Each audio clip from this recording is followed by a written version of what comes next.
Not sure if you, what the fuck.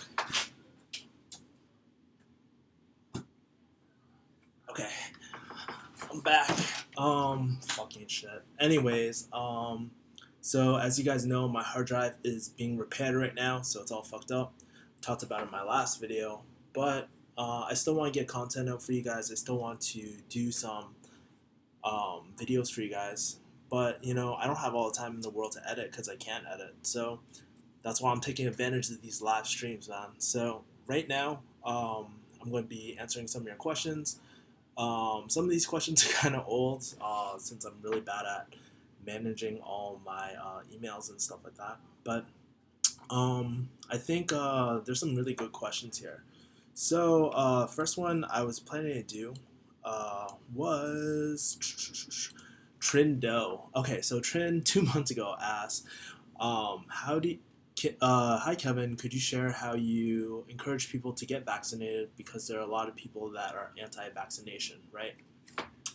So if any, well, it's almost flu season right now, so people are gonna start pushing out their vaccines. But if you work in retail pharmacy, one of the numbers that you will get evaluated no matter what is your vaccinations. It's something that you might not believe in vaccinations. You might not want to give vaccinations, but at this point in 2016, you don't really have a choice because it's almost a requirement now. A lot of it is due to Medicare. So we're evaluated on business metrics, insurance like Medicare and stuff. I have a feeling that they're gonna start looking at um, your star rating will be affected by your vaccination rate. So what that basically means is like, you know, imagine like you're at a pharmacy, right? And when you're at a pharmacy, it affects your reimbursement rate. So a lot of time people don't realize is that hey, when you pay your $10 copay, that's not how much the actual drug is costing. So typically, the patient and the insurance company will pay the pharmacy, right? And um, that reimbursement amount depends on for Medicare, it's your star rating. So the higher star rating, the more you get reimbursed, right? That's an oversimplification, but that's the gist of how it's gonna go. And you'll see it like a lot of pharmacies are doing shingles vaccines, flu vaccines, all sorts of things, right? So hold on for a second. Let me just double check one thing before I keep on talking my ass off. Live dashboard. 3 people are watching. Great, cool. By the way, can you guys that are in the chat, can you guys hear me? If you can't hear me, I'm gonna be fucking pissed, dude, because I've been talking for about 5 minutes already. But anyways, I'll continue my story. So basically, I just want to make it a fact that part of retail pharmacy right now is that you have to give immunizations. There's no way around it. And personally, how I feel about immunizations, I mean, at the end of the day, it's still drug companies making these vaccines, right? And a lot of these drug companies are making vaccines, and there's a lot of negative feelings and thoughts toward drug companies. Cause like honestly, sometimes you're right. I mean, like they do try and make a quick buck on a lot of us, right? So like you have crappy drugs like by Dorian. Sorry, drugs like that are just really shitty, and they just try to do like they just try and make a quick buck on you. And a lot of time you hear these stories of them sort of not giving a fuck about the patient and actually just really trying like paying off the FDA to release these drugs, right? It's a fact that we like this is just the way our healthcare system works, unfortunately, right? So I like honestly, I'm very skeptical too about a lot of vaccines and stuff. But how I choose to approach it, and just to give you a little background on how I perform with my vaccines, typically I have a very high vaccination rate at my pharmacy. I want to say right now, currently, we're doing a little contest at my chain, but I am the top 10 I'm actually the 10th most vaccinated store in all the corporate chain. There's about 2,300, and I'm number 10. I'm trying to get to number one right now, but that gives you a sort of uh, that shows you kind of how I am with vaccinations. Now I'm not super like pro vaccination and stuff, but here's the thing: if it's available to the patient and the patient wants it, I'm going to do everything in my power to make sure that they get it, right? And that's the mindset I go through. I'm not going to talk today whether vaccinations are good or bad. It doesn't matter. Like at the end of the day, right now the business requires everybody's requiring you to do vaccinations right now. So this video is more about like kind of like strategies how to optimize people that want vaccinations to get their vaccinations. It's kind of like almost like, oh, this is a really bad analogy. I'm probably gonna get a lot of shit for it, but it's kind of like burgers and stuff, right? Let's say I'm In and Out and I make really good burgers, and anybody that wants my burgers can come here. Obviously, I'm not gonna market it to people that are Hindu who don't eat beef or anything like that. That's just dumb, dude. You know what I mean? And I'm not trying to force it down their throat. But like I said, I'm just trying to make it available to everyone, right?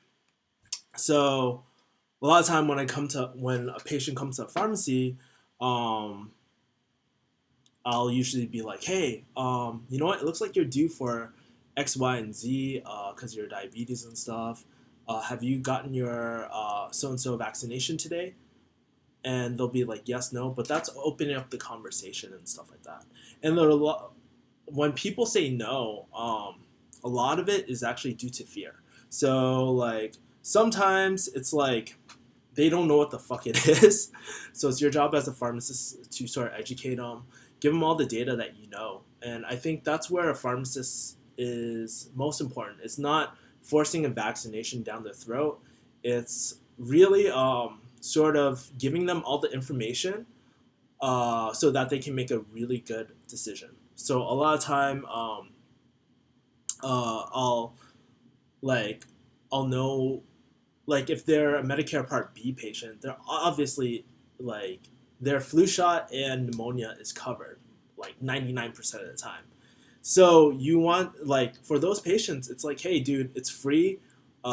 These are some of the things that it's free. Like you can decide whether you want it or not. And I won't force it in that single transaction. It's more like planting the seed. So it's just kind of like, hey, you know what? This is available to you. I'm not gonna get like you can choose to get immunized today or not, but I'm just letting you know so you can like think about it, talk to your doctor, talk to whoever you want. But just to let you know, here it's free. So I just emphasize that point, right? And so yeah, a lot of the other times they'll say no is like sometimes yeah. So that's one issue I tackled like cost, right? Like Zostavax is about $275, right? Who the fuck wants to pay that shit? That's a shitload of money, you know. So and like I said, there's always this like concern of government or big pharma trying to make another dollar off of you, but so you can't really blame them. But the only thing that you can really do for those patients is, hey, let them know that they're like run a test claim, see if it goes through, and just let them know whether it's covered or not, right? That's another thing. Another thing people are really scared about, especially with flu shots and stuff, is mercury or how drug companies manipulate clinical research and shit and scare the shit out of people, right? You got these like, there's people that want to be natural and don't want to have like regret. I mean, it's hella scary when you hear people talk about autism and vaccines and stuff like that, or like how there's mercury in vaccines. And you can do all you want to talk about the logic behind it, how it doesn't like affect it, stuff like that. Or you could just give them a fucking mercury-free vaccine. A lot of these days, there's mercury-free vaccines now for almost pretty much all of them. You know what I mean? Like flu shots, there's preservative-free ones. You know, there's like other options that you can do. If they're scared of getting pricked, right? You should just do well, I never do this, but like you can, there's a nasal formulation, there's an intradermal formulation for flu shots. There's a lot of different things that are available now more than ever, and it's your job as a pharmacist or a healthcare professional just to make them aware. And that's the major thing I'm really stressing, is not forcing like a sale down their throat. Like, I really feel very strongly like, hey, if you want it, I'm going to make it as easy as possible for you to get your vaccinations and stuff, So that's what I'm really stressing. Um, and I talked about this a little bit before, but where people go wrong a lot of time is that they try to show these facts to the patient. Um, like, you need to be more empathetic. Like, dude, okay, let's say we're giving a flu shot and the patient's scared about mercury. Like, I don't want mercury, blah, blah, blah, blah. Okay. Worst thing you can do is be like, hey, the mercury won't hurt you, blah, blah, blah. Why are you being such a pussy? It's not gonna, that's not how you're gonna really get them to get their vaccination.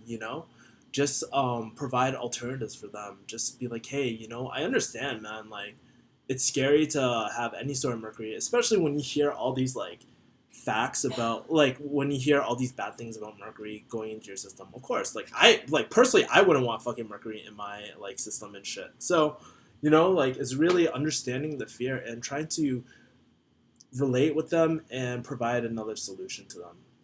So don't throw facts. Don't be like, oh, it doesn't cause autism and stuff, because you're challenging a belief that they really hold. What's that called? They're holding like such a strong belief that there's no way that you can persuade them otherwise, right? So like, imagine if you're like, I mean, we get into arguments like, how many of you guys, like, I'm looking at the chat right now, right? So how many of you guys have been in an argument with someone and try to logically talk your way out? It doesn't work half the time. Imagine like, girlfriend, she's having her like PMS, she's PMSing like crazy, and she's being fucking irrational. Imagine how that's gonna go if you're like, hey, girl, you're fucking irrational right now. Like, I really, you're being a bitch, blah, blah, blah. That's not going to go well, dude. So it's kind of like taking that sort of situation and just being more understanding of the patient's fears and stuff, and just talking to them. It's just being a like decent human being, Like, I'm not trying to make a quick sale. I don't really give a fuck like whether you get a vaccine or not. But like I said, it goes back to trying to make it available to patients that actually really want it. Also, like, okay, if they're scared of a shot too, there's other things as pharmacists. So like, we talked about cost, but we also talked about a little bit about pain, how there's different formulations can that can like ease their fears and stuff. But also, like, most of the time you're gonna give it IM or sub Q or something like that, right? So why don't you work on your technique of damaging as little tissue as possible? You want to be fast, quick, but also careful at the same time. You don't want to needle stick yourself either. But I mean, there's like a lot of cool things like to improve your technique. So back in the day, you have to like, well, we just got these maybe a few weeks ago and stuff, but there's these really cool band-aids now. So you basically alcohol swab the patient, you put this like band-aid over it, but it's like a gel band-aid and stuff in the middle, and you just like, so when I'm giving it, I am 90-degree in, push it, take it out, do the safety, throw it in the sharps container. But with that cool ass band-aid, it actually self-seals. So you actually inject right through the band-aid and it self-seals. It's really fucking cool. And actually, a lot of my vaccinations, like, it's relatively painless because I do it really quick, and I try to be efficient with my technique and stuff. So there's like, if you go online too, you can, I would recommend watching a few videos. I can't think of any videos on the top of my head, but people say I give really good shots. I think my sub Q kind of needs a little work, but I mean, like, I try to do everything as quick as possible. So that's why it doesn't hurt as much, because I'm doing a lot less tissue damage, especially if you're scared and shit. Like, try not to have shaky fingers, man. Yeah. So at the end of the day, it really comes down to building trust with your patient. Like, a lot of my patients respect me because I'll give them the honest truth, like how I feel about certain things if they ask me, right? And like I feel like I'm working in their best interest. You know, like what I do, what I specialize in, what I'm really good at is um, giving them all the data I know and giving them my recommendation and why they should get it. Like honestly, if Zostavax is zero copay, and you only need to get that once in a lifetime, of course, like that's a good deal, man. Like I would, that's a really good deal. Um, and just making that not making them know that,